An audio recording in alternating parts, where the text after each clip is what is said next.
Boa noite, pessoal. Bem-vindos a essa live de quarta-feira. Vou já deixar aqui, antes do pessoal entrar, o tema continua sendo o tema que eu venho tratando há um tempo, apesar de repetido. Vocês sabem que é isso que eu estou trabalhando. Olá, Crisinha. Olá, Renan, que está aqui. Ó, deixa eu só mostrar para vocês quem está aqui do meu lado hoje. Tudo bom? Grande Renan, está passando uns dias aqui em Ribeirão Preto. Boa noite para todo mundo. Por favor, se estiverem me escutando bem, me ouvindo bem, dá um toque aí para a gente poder dar sequência. Carla, boa noite. Boa noite para todo mundo. Deixa eu só esperar ver se me dão um sinal de fumaça para ver se está tudo bem. Olá, Maria Dulce. Ótimo, Ana. Muito obrigado. Vamos lá, pessoal.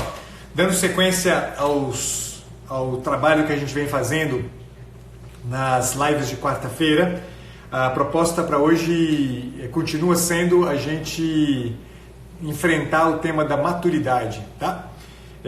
Vou ainda enfrentar por um tempo. Essas lives de das quartas-feiras são sempre lives de desenvolvimento. Já tem aí praticamente uns 2 meses que eu tenho tratado do tema da maturidade.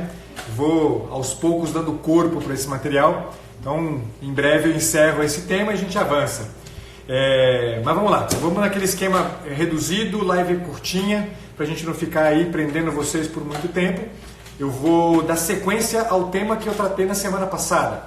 Aqueles que estavam aqui na semana passada, eu tinha tratado justamente da questão que é paralela aí aos temas que a gente vem tratando, é justamente a questão da falta de experiência do imaturo e o quanto essa falta de experiência está profundamente enraizada justamente na falta de uma educação da vontade. Eu terminei a live passada justamente, essa é a premissa da live de hoje, dizendo pra gente que a gente, para poder empreender um trabalho de educação da vontade, a gente precisaria tomar alguns cuidados prévios, ter algumas atenções prévias, a partir das quais, atenção a esses elementos prévios. Eu anunciei 3 questões que deveriam ser objeto de atenção da gente quando a gente quisesse justamente empreender o caminho de educação da vontade.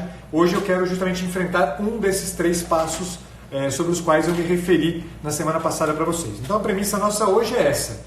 Vamos lembrar que quando a gente está falando de maturidade, a gente normalmente está falando justamente de uma certa incapacidade de enfrentar a vida para além das paixões desordenadas. E exatamente por isso o imaturo é uma pessoa que não faz experiência efetivamente.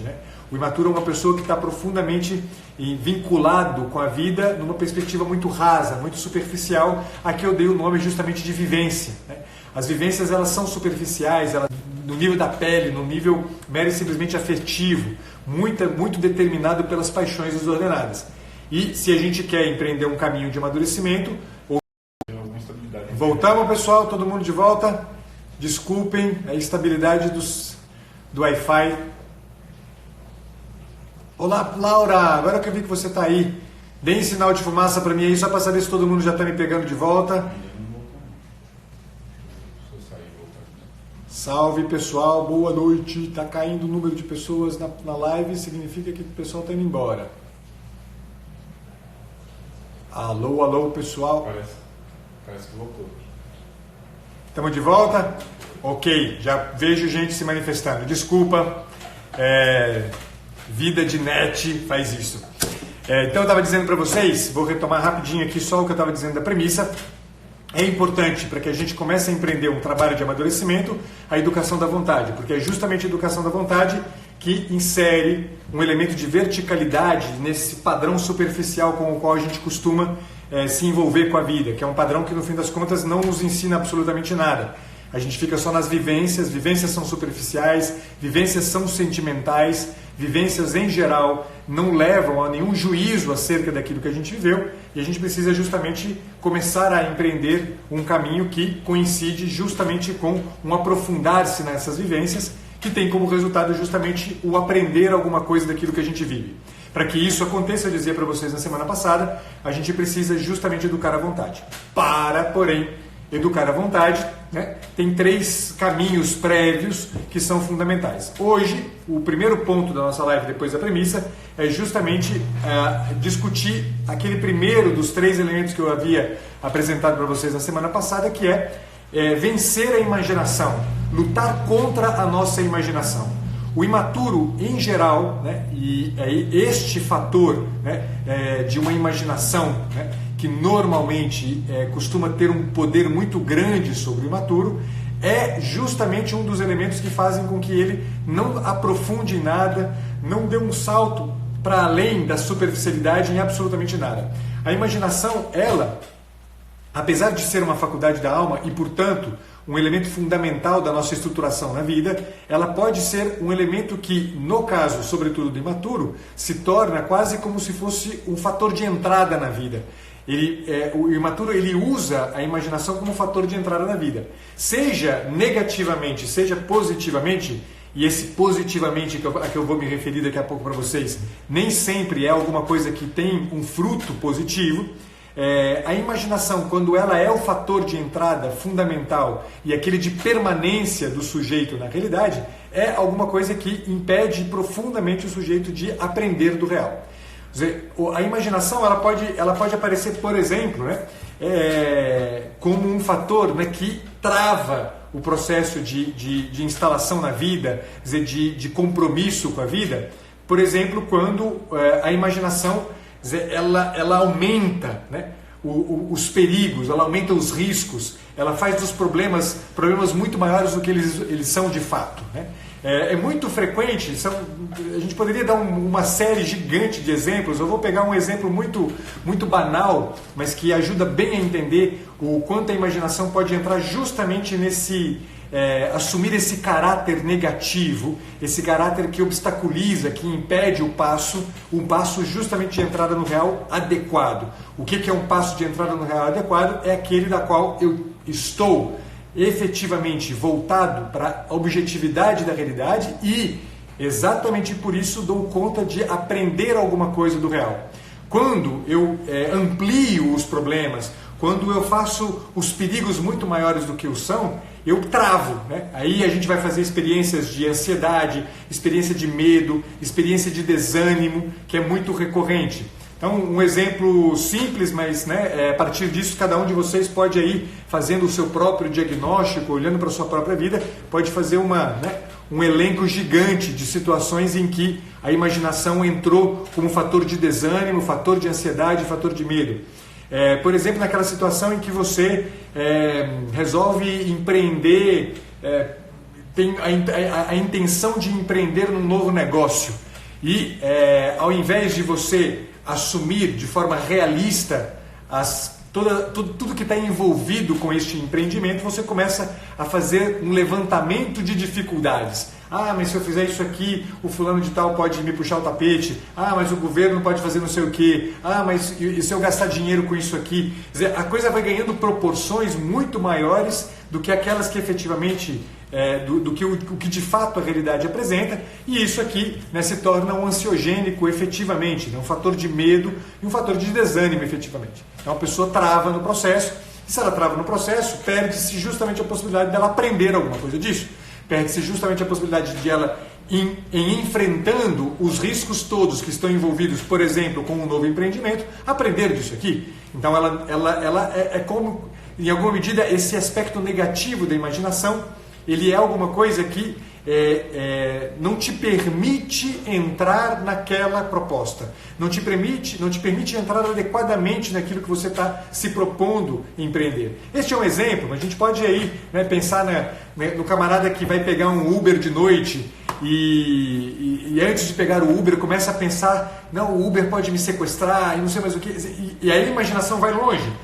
Uma imaginação que vai longe, efetivamente, para quem é colega aqui de profissão, sabe o quanto essa imaginação que vai longe, muitas vezes criando fantasias, né, negativas acerca do real, isso aqui é fator ansiogênico e efetivamente trava o sujeito. Então esse é um aspecto, né, da imaginação que a gente precisa vencer, né? A realidade ela é o que é, a realidade não é aquilo que eu penso que ela é.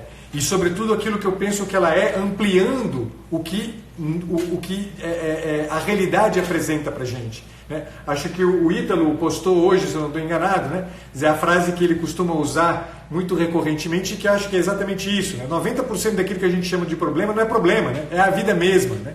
Quer dizer, a imaginação, quando ela assume esse caráter negativo, ela faz tempestade em copo d'água. Né? A imaginação, quando assume um caráter negativo, ela faz a gente se queixar daquilo que é o cotidiano, mas a gente se queixa daquilo que é o cotidiano não porque necessariamente a gente está fragilizado, mas às vezes porque a gente amplia algo que não deveria ser ampliado. Então este fator de imaginação, ele precisa ser combatido na gente. E ele certamente não está presente da forma como está presente entre os imaturos, quando a gente tem uma disposição de entrada na realidade com essa perspectiva de verticalidade a que eu me referia na semana passada e que já na live de hoje eu trouxe à tona no início. Então a gente tem que sair desse padrão achatado, né? E, sobretudo, parar de acreditar que sair do padrão achatado quer dizer, né, ter uma imaginação, né, muito vivaz. Sobretudo quando a vivacidade da imaginação é uma vivacidade como essa a que eu acabei de me referir.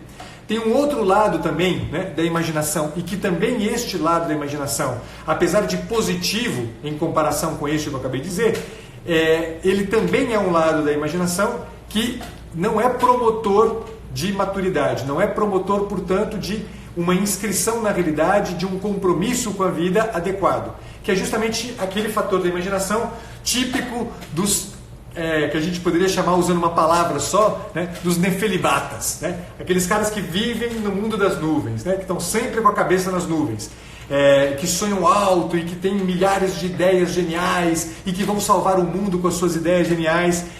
Este, né, padrão, né, de uso da imaginação, que também não está enraizado na realidade e que também não olha para os potenciais que a pessoa tem, que não olha para aquilo que a pessoa não só tem como potencial, mas tem como capacidade já atualizada, que não olha para aquilo que a realidade pode interpor de obstáculo, de antagonismo, que não olha para a circunstância que ele vive. É uma imaginação que também ela não é promotora de amadurecimento, porque também ela faz com que o sujeito fique no nível achatado, porque ele não entra na realidade propriamente dita, e diferentemente daquele padrão que gera ansiedade, medo e desânimo, neste caso gera inevitavelmente frustração, gera ansiedade também, evidentemente, porque justamente por conta dessa frustração, gera fracasso, né?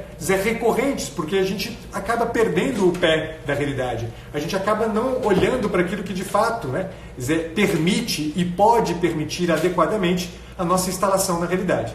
Então, estes dois padrões, né, que eu estou me referindo muito rapidamente aqui, mais para que vocês tenham como fator de análise, de autoanálise, de autocompreensão, são dois fatores para a gente prestar atenção em como a imaginação pode ser um recurso que, ao invés de nos auxiliar no caminho de amadurecimento, mantém-nos o tempo inteiro afastados da realidade, né, afastados daquilo que a realidade objetivamente é. Ao falar de objetividade, e acho que aqui eu já abro para o último ponto dessa nossa live, eu acho que é importante a gente entender esse conceito, né? E sobretudo entender aquilo que normalmente a gente contrapõe à objetividade, que é o conceito de subjetividade. Eu acho que isso aqui é um fator importantíssimo para a gente conseguir se avaliar adequadamente. Normalmente, quando a gente usa a palavra objetividade, a quase totalidade de nós que foi profundamente marcado pela mentalidade positivista pensa a objetividade como uma coisa fria, pensa a objetividade como uma coisa marcada pela determinação, pensa a objetividade como alguma coisa marcada por algum tipo de mecanismo estável, mais do que estável, estático, né, de envolvimento com a realidade. Objetividade não quer dizer absolutamente nada disso. A objetividade não é uma frieza, a objetividade não é um racionalismo. A objetividade é nada mais, nada menos do que a gente aprender a olhar para as coisas como estando lançadas diante de nós. Objetividade vem de objectus. Ob significa diante e ectus lançado. Uma pessoa, ela é objetiva não porque ela é fria, não porque ela é calculista, não porque ela consegue empreender um caminho de racionalização determinística dos fatores, mas é mera e simplesmente porque ela olha para aquilo que está diante dela, ela olha para a realidade lançada diante de si mesma. Isto é fator fundamental para que a gente possa vencer a imaginação.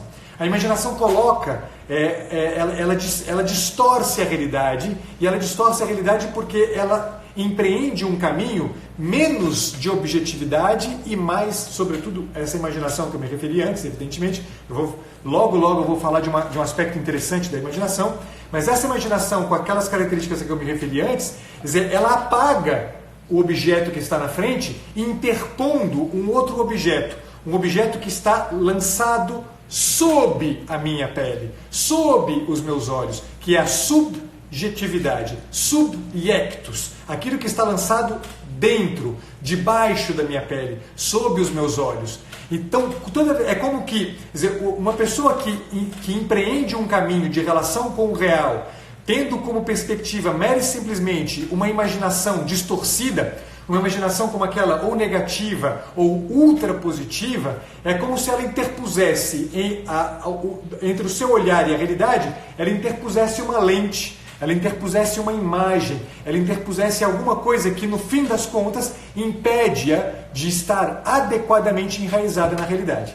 Então, a gente precisa justamente entender que a imaginação, quando é fator de leitura da realidade marcada por esse subjetivismo, é certamente um recurso negativo, é certamente alguma coisa que impede a gente de estar na realidade adequadamente. E porque impede a gente de estar na realidade adequadamente, esta imaginação como fator de subjetividade, mera e simplesmente, é uma imaginação que não nos permite aprender com os erros, aprender com as circunstâncias, aprender com as nossas potencialidades e com os nossos limites, aprender com tudo aquilo que está, em larga medida, marcando a gente como realidade capaz de interferir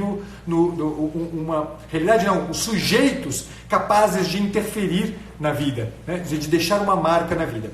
Então, dito tudo isso, né, entendendo que o vencer, né, o lutar contra a imaginação, com a preocupação de vencer a imaginação, é justamente a gente ser capaz de colocar de forma adequada essa contradição que há entre o objetivo e o subjetivo.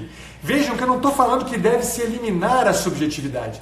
Eu estou falando que deve-se colocar estes dois fatores de relação nossa com o real de uma maneira adequada, lado a lado. Porque a imaginação, voltamos agora para o último ponto, né? Avançamos para o último ponto da nossa conversa hoje. A imaginação, ela não é ruim. A imaginação é uma faculdade da alma, e é uma faculdade da alma fundamental em alguma medida. Eu não me lembro se eu cheguei a falar para vocês na semana passada, vou retomar rapidamente aqui um aspecto importante, que ajuda a gente a entender rapidamente o que eu quero dizer como uma faculdade da alma fundamental. A gente, né, tem, segundo a teoria aristotélico-tomista, a gente tem 3 níveis distintos, né, de experiência anímica, ou seja, experiência de vida. Aquilo que corresponde à alma vegetativa, que tem aquelas 3 potências, né, crescimento, nutrição e reprodução, né? Depois a gente tem a alma sensitiva, que tem os sentidos externos, os sentidos internos, as paixões e a mobilidade. E por fim, a gente tem a alma racional, que possui como faculdades fundamentais a razão e a vontade.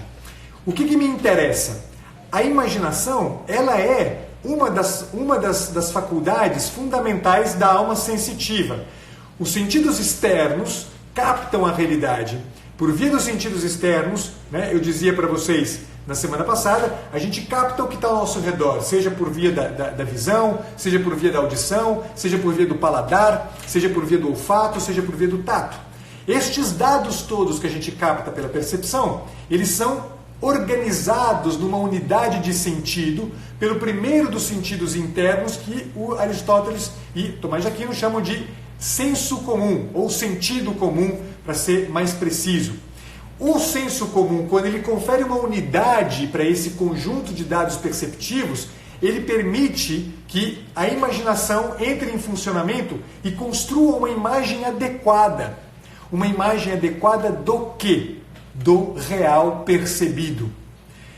Uma imaginação bem aplicada é certamente um fator muito importante para que, num passo posterior, ainda dentro da dinâmica dos sentidos internos, a gente seja capaz de uma primeira avaliação que se dá lá no nível do sentido interno chamado de cogitativa, que é uma primeiríssima avaliação que todos nós fazemos, que é essa capacidade de prever, essa capacidade de planejar, essa capacidade que... Quem tem gato em casa, ou já viu um gato caçando, né? Por exemplo, caçando bichinhos voadores, né? Quer dizer, é muito interessante, se você observa, né? O gato possui, né? Ele possui as faculdades da alma sensitiva. Se você percebe um gato, né, caçando um bichinho voador, né, você vai perceber o quê? Quer dizer, ele se coloca em posição, né, de ataque e coloca para funcionar os seus sentidos externos. Ele começa a observar o movimento do bichinho, né, daquela borboleta, daquela mariposa, daquele bicho, seja lá o que for. Ele fica observando o movimento daquela mariposa. Essa observação leva o gato a fazer já, a partir do sentido comum que ele também é dotado, uma unidade de sentido. Tem ali uma borboleta que está fazendo um movimento X, isso gera nele uma imagem que ele faz do quê? Do movimento, né? De um certo padrão do movimento daquele bichinho, daquele inseto. Este padrão de movimento, aliado a dados de memória, terceiro dos sentidos internos, aliados a dados de memória, fazem com que o gato seja capaz de prever o movimento dele. A alma sensitiva é justamente aquela que, movida pelas paixões, nesse caso, por exemplo, um apetite concupiscível, o desejo de um bem imediato, da fruição de um bem imediato, vou degustar essa borboleta, gera a partir da imagem que ele criou e, sobretudo, de quanto essa imagem, tendo em vista toda uma memória que o gato já tem, tendo em vista esse conjunto de dados, prever e planejar o movimento, quarta dos nossos sentidos, quarta das nossas potências da alma sensitiva, o movimento, de forma que o gato salta, ele não salta no bichinho, ele salta antes do bichinho. Ele sabe que o bichinho vai empreender um movimento porque ele já guardou uma imagem daquela realidade. Não se trata de uma imagem subjetiva, não se trata de uma coisa que é fruto de uma imaginação fértil, com aquela marca de negatividade a que eu me referia, ou com uma marca de positividade ultra, né? Meio otimista. Trata-se de uma imagem do real que ele capta e constrói e que permite ele saltar, de maneira que, saltando antes, na hora que ele alcançar o ponto certo, ele vai chegar no ponto onde pega o bichinho. Todo mundo já deve ter visto uma cena como essa? Todo mundo já deve ter assistido aí National Geographic e todos aqueles programas de animais selvagens, como os animais são capazes de estabelecer um padrão de relação com a realidade marcado por um certo realismo, um realismo que tem envolvido os sentidos internos, entre eles a imaginação, que lhes permite, evidentemente, né, empreender, né, estar na vida, né, de maneira adequada, né? A gente também é dotado dessas mesmas faculdades, desses mesmos sentidos internos. A imaginação é uma delas, né? É um dos sentidos internos, é uma faculdade fundamental da nossa alma, que se a gente a aplica adequadamente, a gente consegue fazer planejamentos adequados, a gente consegue fazer projeto, a gente consegue viver uma vida com um nível de prospecção adequado, realista, que é exatamente aquele que, iluminado pela vontade, nos permitirá justamente, diante do vivido, então eu empreendi, eu planejei, eu projetei, eu busquei colocar aquilo que foi planejado, transformar aquilo em realidade, e empreendi todos os movimentos necessários para isso. Se fracassei, não é fracasso mais, porque eu aprendo alguma coisa disso. Evidentemente, quer dizer, toda a dor de não ter dado certo vai estar presente, mas isso não quer dizer que eu não sou capaz de aprender alguma coisa dali. O maduro é o homem e a mulher, a pessoa, que em alguma medida, diante das experiências que ele faz na vida, aprende de absolutamente tudo. Isto é ter experiência. Ter experiência não é ter 80 anos de vida. Ter experiência é aprender de cada circunstância. Cada circunstância. Isto é ter experiência. Só que eu não conseguirei jamais ter uma experiência adequada do real se eu não olho para o real. Se o que eu olho do real é apenas uma imagem subjetivista, criada por um padrão de imaginação marcado por algum tipo de deturpação da realidade, ou negativa ou ultra otimista. Ambas absolutamente fadadas ao fracasso, ambas absolutamente fadadas a uma vivência ansiosa do real. Quer ser maduro, meu caro? Quer ser madura, minha cara? Começa a empreender um caminho de luta contra essa imaginação que deturpa o seu olhar sobre o real e não te permite estar adequadamente comprometida com a tua vida, adequadamente comprometido com a tua vida. Se você não lutar contra essa imaginação fértil que destrói, essa imaginação fértil entendida aqui como essa coisa que está o tempo inteiro, né, produzindo imagens ou negativas demais ou otimistas demais. Comece um trabalho de luta contra esta imaginação. Não é arrancar a imaginação da jogada, pessoal. É usar a imaginação como um recurso que permite a você olhar adequadamente para o real, construir uma imagem adequada do real e, por isso, planejar adequadamente os teus passos. Isto, certamente, por mais que dê errado, o teu empreendimento não significará para você, pessoa madura, um fracasso. Não significará para você uma ansiedade daquelas que normalmente a gente encontra nos nossos consultórios. A ansiedade que é a ansiedade normal, pura e simplesmente, é aquela que qualquer um daqueles que resolve empreender uma luta na vida experimenta. Essa ansiedade a gente precisa tê-la. Essa ansiedade ela é importante para que a gente esteja no lugar certo. Essa ansiedade que tira a gente do lugar, que leva a gente ao desânimo, que leva a gente ao fracasso e à frustração, esta é fruto normalmente, vejam, normalmente, de um padrão de relação com o real marcado por por um modelo ultra subjetivista, por um modelo no qual a realidade sai de cena e que entra em cena é só o que eu penso sobre o real. É isso, pessoal. Acho que eu falei demais. Cheguei aqui nas vésperas. Deixa eu só ver se tem alguma coisa que eu precisaria falar mais para vocês. Uma última coisa que eu acho que é muito importante, que eu não tinha falado. Em um minutinho eu falo isso para vocês. A imaginação, ela será tanto mais útil para vocês, quanto mais ela tiver voltada para o belo, quanto mais ela estiver voltada para o bem, quanto mais ela estiver voltada para o verdadeiro.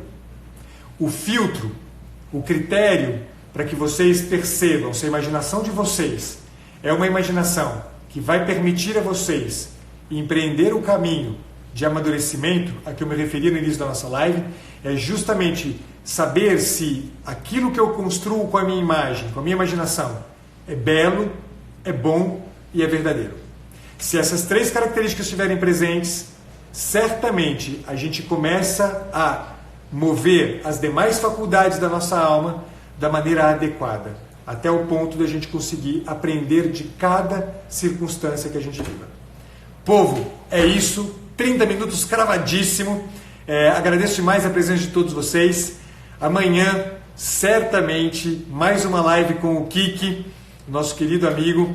A gente vai conversar, ainda não sei sobre o que, mas fiquem atentos, amanhã às 21 horas a gente conversa aqui mais uma vez com o Kiki. Fiquem com Deus, pessoal. Bom descanso. Até a próxima. Obrigado.